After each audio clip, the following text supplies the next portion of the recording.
Oh la Kétal, donc je vais vous faire l'analyse du match d'hier soir entre le PSG et le Napoli. Donc en premier, je vais analyser le match des Parisiens et ensuite celui des Napolitains. Pour commencer, le PSG, j'ai trouvé qu'ils avaient fait un plutôt bon quart d'heure. Après, ça commençait à empirer.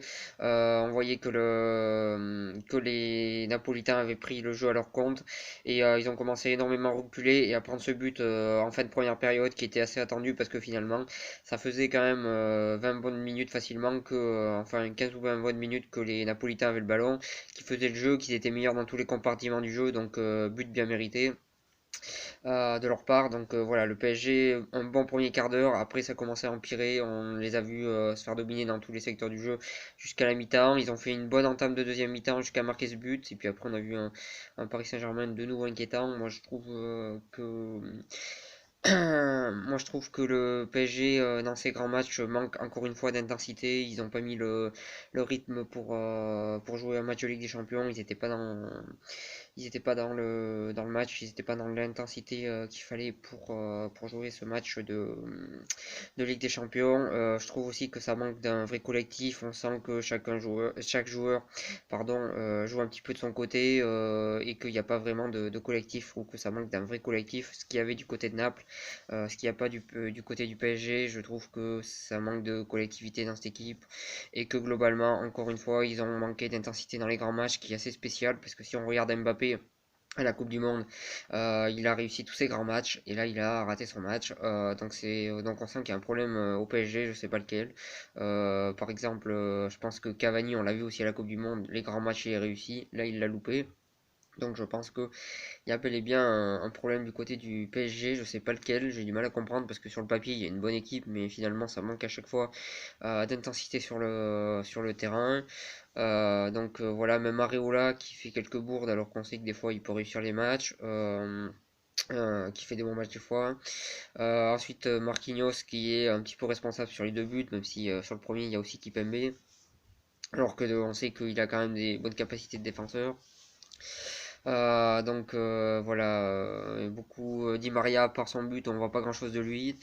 Voilà, je trouve que ce PSG là manque cruellement d'intensité et s'ils veulent se qualifier pour les huitièmes de finale, il va falloir faire bien mieux à l'extérieur, en plus à Naples.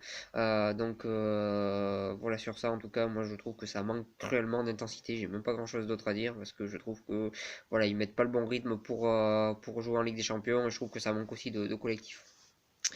Ensuite, Naples, c'est tout le contraire. Niveau intensité, ils ont répondu présent. Et eux, contrairement au PSG, on sent que dans cette équipe, il y a un vrai collectif. On sent qu'ils défendent à 11, ils attaquent à 11. C'est vraiment un vrai collectif, cette équipe de Naples. Et collectivement, bah, elle est très très intéressante. Elle fait des belles choses. Les joueurs jouent ensemble pour la plupart depuis très longtemps. C'est une équipe qui se connaît très très bien. Il y a très peu de nouveaux joueurs encore cette saison. Donc voilà, un collectif qui se connaît bien. On sent que vers l'avant, ça peut aller très vite. En défense, ils font tous les efforts pour défendre. Voilà, moi, cette équipe de Naples, je trouve que c'est une vraie équipe collective. Ça joue vraiment à 11. On a vu notamment Mertens très bien défendre. Voilà, ça joue vraiment à 11.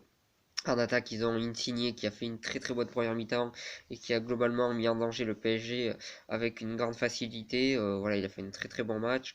Voilà, sur ça, après sa sortie, on aurait pu croire que ça allait changer le cours du match et pas du tout finalement.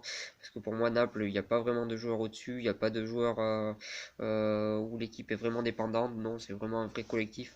Et voilà, sur ça, en tout cas, je trouve que c'est très collectif. En défense, ça a globalement plutôt bien tenu. Bon, ils ont pris deux buts, mais bon, le premier est assez malchanceux et le deuxième, c'est un exploit individuel. Mais je trouve que défensivement, ça a bien tenu. Au milieu de terrain, j'ai trouvé leur milieu assez intéressant et leur attaque très intéressante. Ça va très vite vers l'avant. Honnêtement, cette équipe de Naples, c'est un vrai vrai collectif et je pense que s'ils continuent à jouer comme ça et que le PSG continue à jouer comme ça, je pense qu'au retour Naples, si ça se passe comme ça, Naples va gagner. Après, je pense que le PSG va quand même essayer de se reprendre. Enfin, ça me paraît logique, même si avec le PSG on peut s'attendre à tout. Mais bon, voilà, en tout cas, bon match de Naples et match plutôt inquiétant du PSG, encore une fois, en Ligue des Champions. Voilà sur ça, voilà sur cette analyse de ce match plutôt plaisant, mais bon voilà, le PSG ça manque, je le dis, je le redis, d'intensité. Naples de l'autre côté ça a été très collectif, en tout cas un bon match, et je pense que Naples aurait peut-être mérité mieux.